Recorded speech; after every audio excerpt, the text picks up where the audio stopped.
Hello guys, in this recording, I'm going to discuss and demonstrate how to convert different numbering systems. So, the module that covers this topic is module number 5 no, sa ating CCNA or Cisco 1. No? So, pag-usapan muna natin yung numbering system.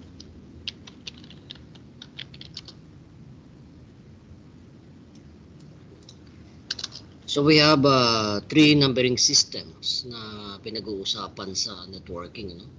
Ayan, so meron tayong tinatawag na of course decimal, no? Decimal numbering systems. So ito ay human readable, no? Human readable, or ito yung common na ginagamit nating numbering system sa araw-araw or daily use natin. So ito ay merong digits, no? 0 to 9, no? 0 to 9. So ang mga characters lang naman na pinag-uusapan natin dito ay 0 hanggang 9, no? So kaya tinatawag itong base 10 numbering system. Example of a hexadecimal or decimal number is 192.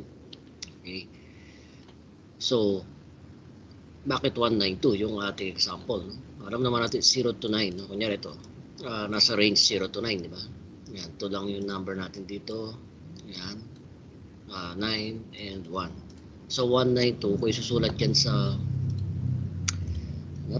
written, no? Sa papel, no? Usually, meron niyang subscript 10. Yan, so, subscript. Ibig sabihin, may value yan na 10 dito sa portion na yan. 192 base 10. Yan, kapag sinusulat. Kasi, sa handwritten without the subscript 10, mapagkakamalang yan. Hexadecimal number. Okay.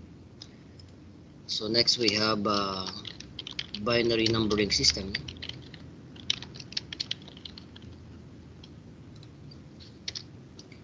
So ito namang numbering or binary numbering system, ito yung usually ginagamit ng computer, no, to represent the data or represent the information. No? So pinag-uusapan lang naman natin dito ay bits, no, kung tawagin, bits, ones and zeros. Okay? So tinatawag siyang base 2 numbering system. Okay, example, no? Example na lang ng 192 base 10 into binary ay ganito, no? Yan. So we have 8 bits corresponding to 192. Okay. So, mamaya pag-uusapan natin paano na i-convert ito. So ito, kung handwritten din ang pinag-uusapan natin, meron niyang subscript, no? Subscript 2. Yan dito. So base 2 to represent that these characters or digits are binary. So again, without putting a base number, no? Baka mapagkamalan kasing decimal or hexadecimal numbering system, no? And last numbering system ay hexadecimal.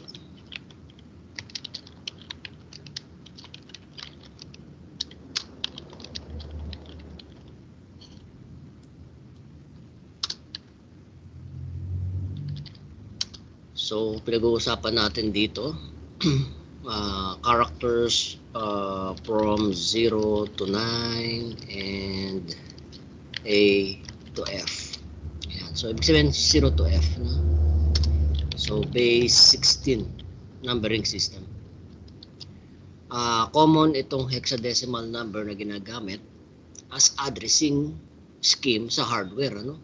Kunyari, MAC address or physical address ng ating LAN card.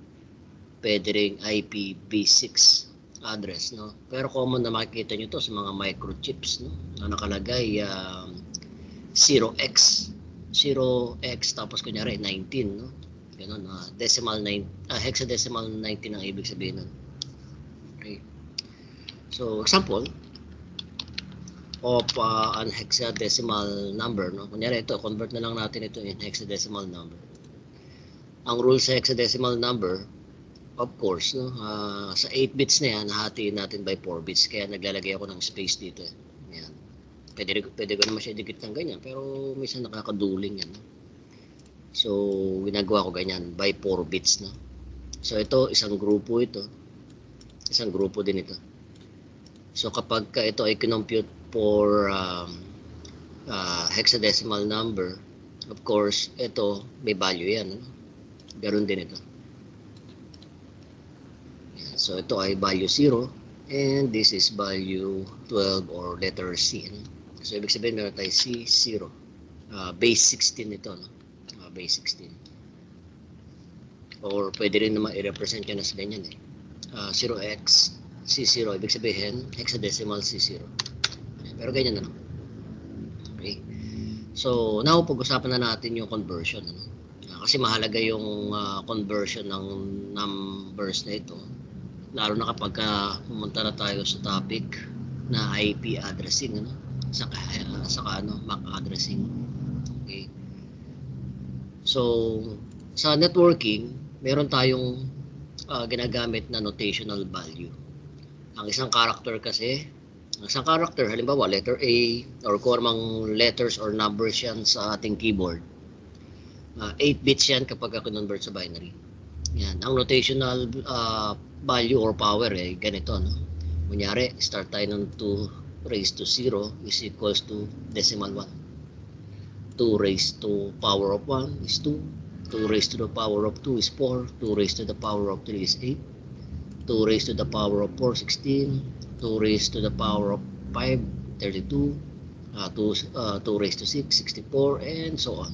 1 to 8. Yan. So, 1, 2, 3, 4, 5, 6, 7, 8. So, we have 8 bits. So, halimbawa, ito yung decimal value na ating i-convert in binary. Yan. So, titingnan na lang natin itong notational pattern na ito. No? Yan.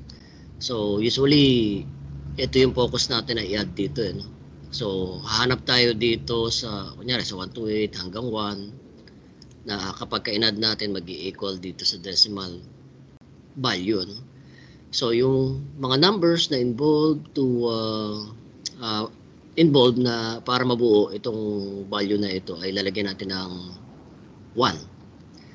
Yung mga numbers na hindi natin ginamit, lalagyan natin ng 0. Halimbawa, 100. No? So, yung 64, 32, tapos, so 64, 32, 96, yan, 4. No? So, ibig sabihin ito yung value ng ating 100. No? So, lagyan natin ng 0 ito. Para kompleto siyang 8 bits. Ayan. So, ito ay kapag kabinasa, bakit yung symbol na ito?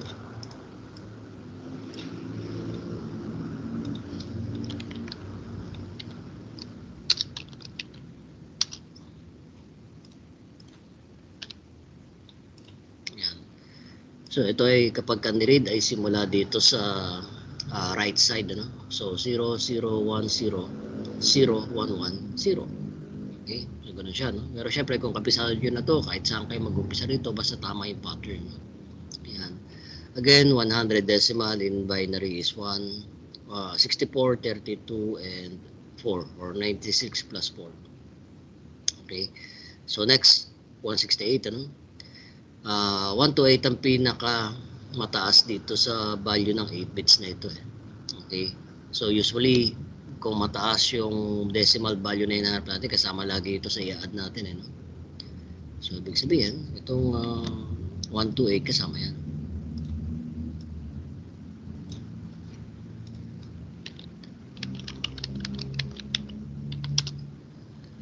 So, 1 to 8, 32, Yan. So 128 and 3260. Okay. Or 160, sorry. 160, 168. So the rest ay binary 0. Okay. So ang ating 168 decimal ay 101010000, or pwedeng 00010101. Okay, of course ito yung pinakababang value no? Decimal 1 ang value niyan eh. So 172 no? 172. So ito kasi ay 168 no? 168. O didagdagan natin ng 4 no? So 168, 69, 70. So 72 ano? So 1, 0.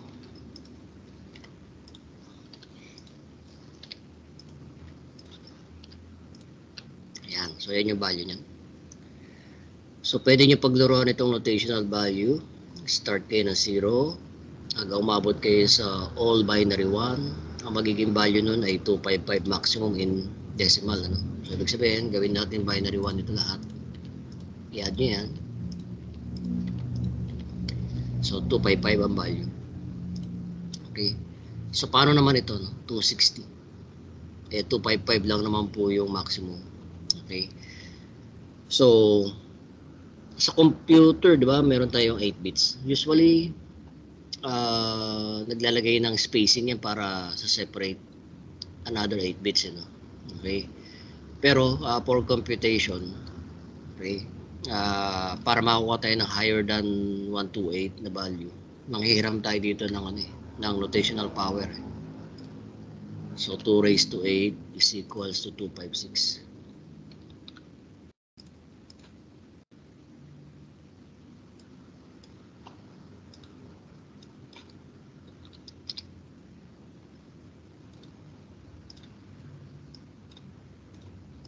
Okay. Then, since 260 yung nahanap natin, so 256 kasama dun. So 256 plus 4, the rest 0, no? Yan. So 256 and 4, 260.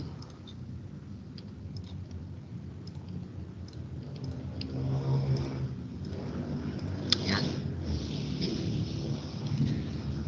So next, 520. So kung ito ay i-add natin, 255, 256, 511. Okay, 511 lang yung value niyan total. So kukulangin siya. Again, we can borrow power, no? 2 raised to 9. So 2 raised to 9, 2 raised to 9 magiging 512. Okay, 520 na hanap natin. So 512 kasama na yan, no? So 512 plus 8. 512 plus 8. So 520. The rest is binary 0. Yan. So ganyan lang ang conversion. Kung ang given naman ay binary, yan, ititignan nyo lang din yung notational value, tapos i-add nyo lang naman yung binary. Yan. Kung reverse yung given. So now, paano naman siya convert in hexadecimal? Okay. Again, ang sabi, no? 4 bits, groupings of 4 bits. Ano? Yan. So, ito, halimbawa, simula dito sa portion na ito,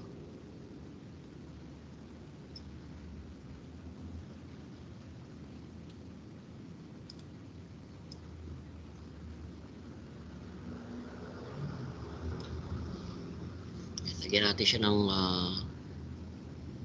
kulay dito, no?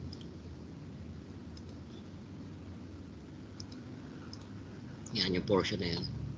So yung magiging value nitong kunyari itong first bits, no? Hanggang pang 4 bits sa hexadecimal pagka kinompute yan.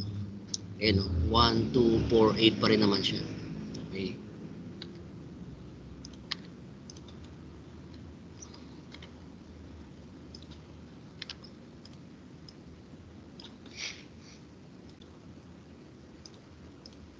Dito rin, 12488 din yan. So, nilalagyan ko lang siya ng shade, ano? Para malaman nyo yung groupings.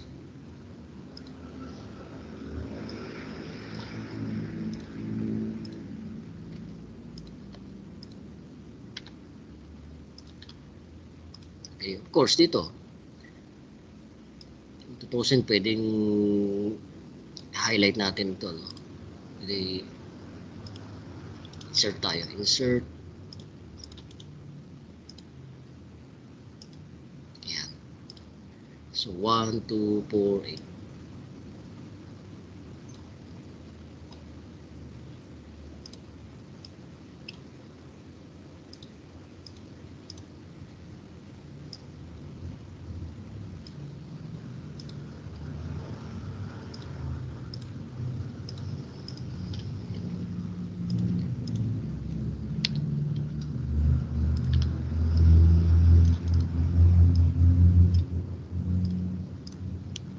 Okay. So, kunin natin yung ano, no, yung value ng 100 in hexadecimal. So, since wala namang bits dito, no, so therefore kahit hindi na natin isama ito, yung 0 dito, no. So, siguro lagay ko na lang dito yung sagot, no, dito sa portion or dito sa kabila.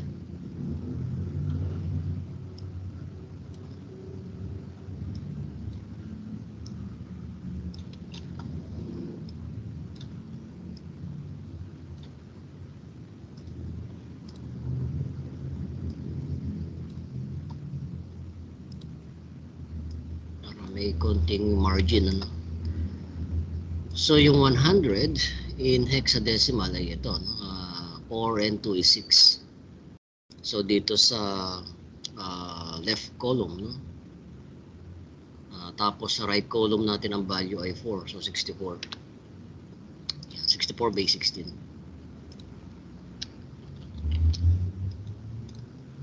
So ito naman 101 or 8 plus 2 is 10. Sa hexadecimal kasi walang value natin eh. Walang value natin. So ganito, no? Kung ilalagay natin siya isa-isa, yung format, no? So kung meron tayong binary na 0, pwede natin siya i-represent sa decimal. Decimal, binary, tapos hex. So usually sa bin, 4 na bits yan, tapos 0. Kasi isang 0 lang naman, isang digit lang, decimal. Or sa hex, isang decimal lang siya. Tapos 1, so 0, 0, 0, 1, 1 hex, 2,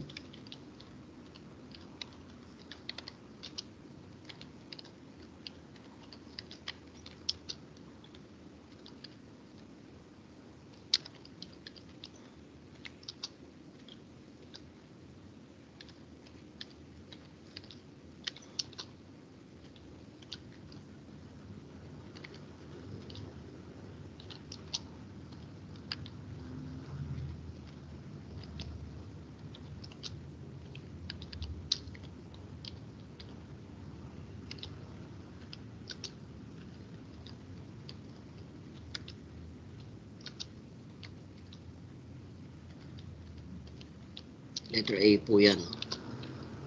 So 11,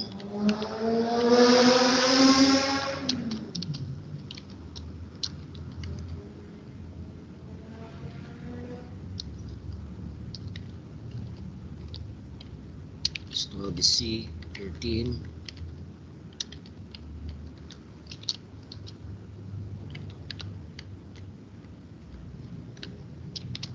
so 15, F, no? Yan, so ganyan siya. So pwede natin tingnan yung pattern nito, tapos yung value sa hexadecimal.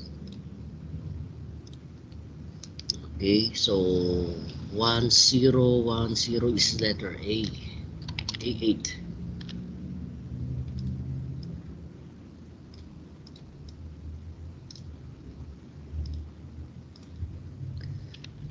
So, ito naman ay AC. So, AC. Kasi 12 is C. No? Tapos, FF array. No? FF array. And then, tatlong digit. No? 104.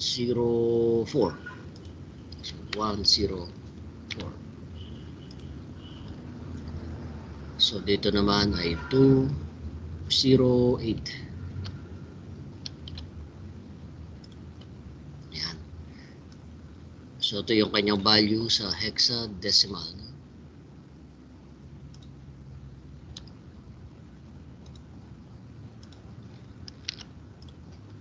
Kung reverse naman, ang given ay hexadecimal tapos i-convert nyo sa decimal, unahin nyo muna i-convert yan sa binary. Tapos yung binary, i-convert nyo ngayon sa decimal. So, halimbawa, dito ay yan. So, binigyan daw tayo ng 144. 144. Yan. Hindi ko convert nyo muna ito into binary dito. Yan. Tapos yung mga value ng 1, ayan ang i-add ninyo para makuha nyo yung decimal. Okay. So, ganoon lang naman siya. Yan. So, mahalaga ito, itong numbering system conversion, lalo na para ma-master natin ang IP addressing, MAC addressing, and yan, yung subnetting, BLSM, IPv6. Okay? So, practice lang naman. No? Yan, ulit-ulitin nyo lang itong ating recording para practice ito. Magandang manual muna, no, na gawin ninyong ang pag-compute. Yan. Kasi kunyari, nahirapan kayo sa number tapos gagamit kayo ng calculator, mas lalo kayo mahirapan yan. Okay? So, iba pa rin yung ginagamit natin ngayon, na-practice natin yung brain natin sa pag-compute. No? So, hindi naman ang goal nito ay maging math wizard or something. Ano? Napaka-simple lang ng mathematics sa networking. Okay? Hope this video, no, itong maikling discussion and demonstration, no, ay nakatulong sa inyo para maunawaan, no, ang numbering system at yung way ng pag-convert ito. Okay? So, thank you for listening and viewing.